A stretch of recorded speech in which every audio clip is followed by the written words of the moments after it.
talking about in a historic shipbuilding facility in the Dogpatch of San Francisco. We have a second headquarters in Denver, downtown Denver, and we're Gusto.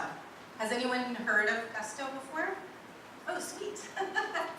Well, as mentioned, we're a payroll company, but we actually imagine ourselves as an HR company, and really a company that serves small business employers and employees. And we offer payroll benefits in HR. If you work with Gusto, you use our payroll solution, and the other solutions are integrated into that platform. We currently serve over 60,000 small businesses. We focus on companies that have fewer than 100 employees. That's because we play in the small group health insurance market. And it's also strategic because there's 5.5 million of those businesses for us to serve in the US alone. We were talking about the lockup, but I think everybody here knows that there's a lot of fragmentation in terms of the solutions and services that small businesses are using to run their back offices. And so the top 3 brands that you've heard of course, ADP, Intuit, and Paychex, they lock up about 45% of the payroll market. But if you look at the broader landscape of HR, nobody really has a dominant share or dominant brand awareness, which is an interesting opportunity for any challenger brand. Our proposition is much more than payroll, as I mentioned. So we were sort of founded with the philosophy and the understanding that work is fundamentally good, and there are flaws in the system that are preventing maximizing the value exchange between employers and employees. Sort of typical startup hubris there. Of course, we're all here in this room because we understand that cloud distribution gives us a new advantage in reaching the mass market, which is small businesses, that didn't exist previously. And we very much think a lot about how enterprise HR solutions have been targeting companies in a way that we can differentiate from and disrupt. They have focused on professional buyers, a professional HR pro. Small businesses often have HR pros, but they need them to be generalists. Big businesses can afford to have specialists. And big businesses can afford little inefficiencies across their entire organization. And small businesses cannot. They will die if they allow those things to happen. We picked payroll as the entry point for our solution because it is at the base level of the hierarchy of needs, but it's also a system that provides accurate information about the people at any workplace, the most accurate information. So the analogy that we like to use for people is, think about Salesforce. There were lots of different tools that empowered sales team, but it's really the underlying account management database, the contact database, that is the core of that system. So I think everybody here knows, and there's going to be a lot of stuff in my presentation that's very much reinforcing of this stuff that we've been talking about in terms of the insights about small businesses. So we all know this very well. Our customers don't have small or mid-sized expectations. They very much love their work. I think that's a throwaway line. In our ethnography research, we really find that the first thing that everybody says is that small business owners and managers love what they do, they have a passion for it.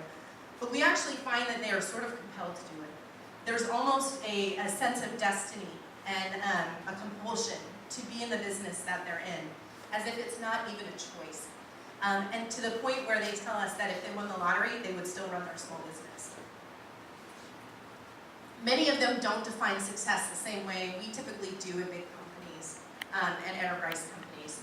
Many of them do want to grow their businesses, do want to grow their teams, do want to generate more revenue, but a lot of them also see that there isn't any separation between work and personal. And so they're also looking for personal reward and advancement in the work that they do. But Micah, who was a customer we talked to, actually was a non-customer of ours, but a small business owner of a small solar power company here in California, reiterated that nothing really matters if the business doesn't survive. One of the things we care a lot about is creating opportunities for small businesses to create great places to work and level the playing field with enterprise companies for whom industry has created lots of solutions to help empower employees, to engage those employees, to reward those employees, things that have typically been unavailable or inefficiently delivered or too expensive for small businesses to benefit from. And small businesses know that this is a mandate. So again, customer growth isn't the priority. Retaining and engaging employees is critical to success of all small businesses. As Tracy, who runs a dental office in Davis, California, said, "My business fails if my people aren't happy." So our customers' expectations are incredibly specific, and we saw this in the introduction slides. Many of them are already paying for HR in some way. Even businesses with fewer than 10 employees, over half of them have a person dedicated to HR activities, and almost half of them are additionally spending on outside HR services. And they want all-in-one solutions. Predominantly, they're looking for solutions that can handle multiple tasks and simplify their lives. And this number here is the corollary of that. How many of them want to outsource those solutions? So in many cases, you would say, if I'm strapped for time and I want solutions, a few solutions that have multiple capabilities and streamline my life, why wouldn't I just go ahead and outsource that capability? But that isn't the mindset of the small business owner or manager. They still want to retain either DIY or personal control because business is personal to them. They're not ready to cede it away. So we talked about this earlier too. Full service really means not software tools. Even though there is a DIY mindset, customer service could not be more important. This is critical to the basis of how Gusto operates our business. And that service absolutely has to have expertise built in. Our customers are not HR professionals. We have to embed that expertise into our software and our customer experience on a daily basis so they don't have to, but they can benefit from it. Kevin, who runs a Thai restaurant, said, "I need partners who know me, I need people I can trust, experts. Treat me like I treat my customers." These are the very high expectations of small and mid-sized businesses. Emily, who is probably North America's predominant macrame expert, in case you're interested. She's a very successful business. She can't keep up with the growth. She said, "I didn't get into this to be an HR person, but she knows she could literally lose everything if something goes wrong from a compliance perspective." And the way that we sort of personify all this comes down to this quote. "As a small business owner, I'm a survivor. How do I hold all of this together? I'm an eternal optimist, but the HR stuff sucks so bad. I need a partner, not just another vendor." And I think this is really important for all of us in this room. We're very interested in bringing our company's products and services to small businesses. And we were talking earlier upstairs, it reminds me a lot of the ad tech explosion of the late 2000s, when in a 3-year period in the Lumascape of solutions, we went from a couple hundred different options to a couple thousand. And we're all going to be inundating small businesses with these options that, yes, ultimately might make their lives better and their businesses more successful. We have to be really thoughtful about how we actually go to market to these customers and reach them in a way that is efficient, valuable, and effective.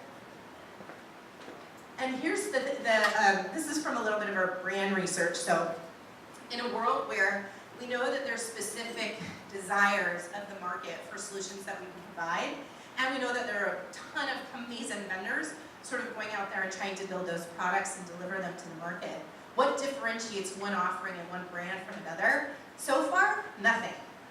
Basically, all of the brands sort of spike on the same things and are not considered important, the same sort of fun thing. Nobody cares about that. Everybody cares about easy. Trust is somewhere in the middle, and nobody's really very differentiated. So this is sort of a little bit more of the punchline and sort of my job. How do we actually reach these customers in this environment? There's 3 things that I basically want to leave you with, and then I'm happy to take any questions if anybody has any or engage in a discussion. The first thing that we think about a lot at Gusto is kind of erasing this concept of an influencer strategy.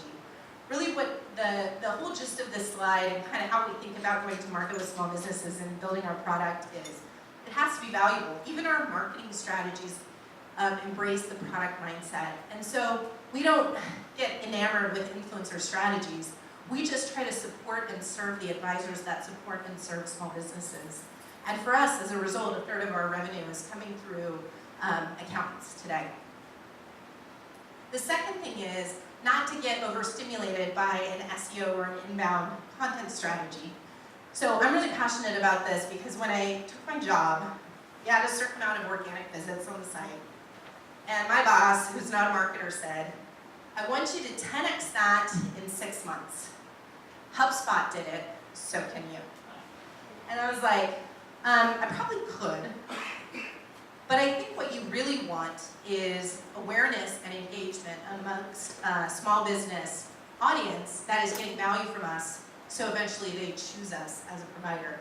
So it took us a little bit longer, and we're not quite at 10x, but we developed a content marketing strategy that's really about reaching customers where they are and democratizing the value that Gusto built into our product, just giving it away for free.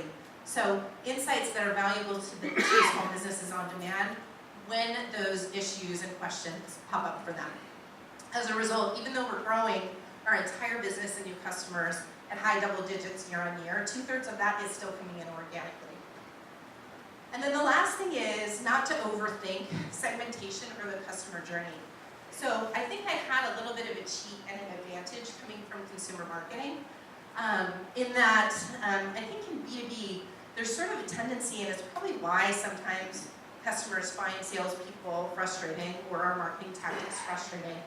There's sort of this tendency to kind of overthink how we're going to go to market. I sort of, frankly, hate that phrase. The reality is we should be out there listening to our customers all the time. We should not create crazy maps for nurture campaigns. We should try to get people to notice us, and then we should just discover and listen to what they need and see if we can serve them. And as a result, like we at Gusto continue to grow and continue to have plenty of headroom on our capital payback. Obviously, I'd love to share the specific numbers. I can't, but we tend to consider ourselves to be best in class in terms of CAC efficiency. So that's all I sort of threw together.